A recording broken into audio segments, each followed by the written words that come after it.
و خدایی که در این نزدیکی است.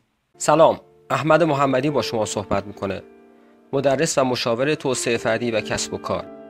امروز میخوام راجع به بحث مهمی به نام اینرسی موفقیت صحبت کنم.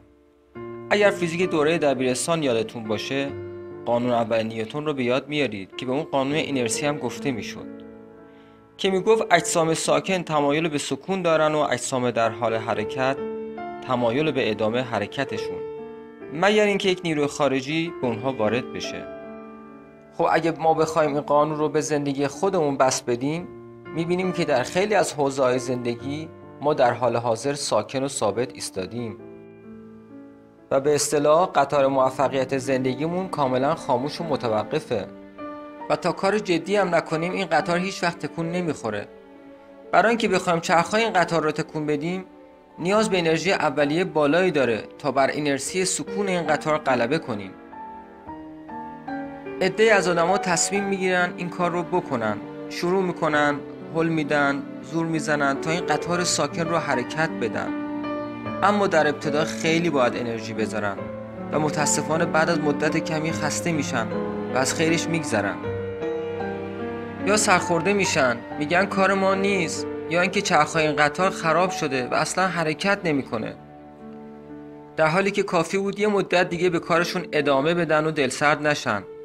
اون موقع بود که حرکت افتادن چرخهای قطار رو مشاهده میکردن، هرچند آروم آروم. از اون گروه زیاد عده کمی به تلاششون ادامه میدن تا جایی که چرخهای قطار شروع به حرکت میکنه و حالا برای ادامه نیاز به انرژی کمتری هست. از این مرحله است که اثرات حرکت این قطار، یعنی همون قطار موفقیت، در ارکان زندگی مشهود و لذت بخش میشه و هرچه ادامه پیدا میکنه حرکت چرخهای قطار تندتر و تندتر میشن تا جایی که دیگه به انرژی خیلی کمی نیازه و به اصطلاح انسان در ریل موفقیت افتاده و با سرعت به سمت کسب موفقیت‌های مادی و معنوی در زندگی به پیش میره.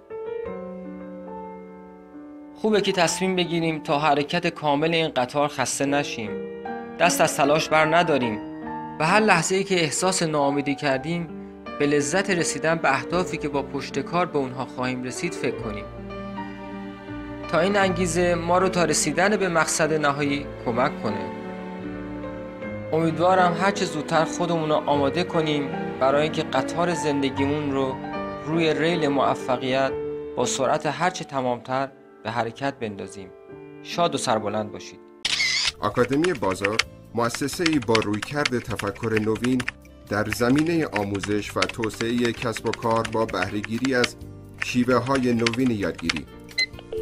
88 99 32 88 www.bazarakademi.ir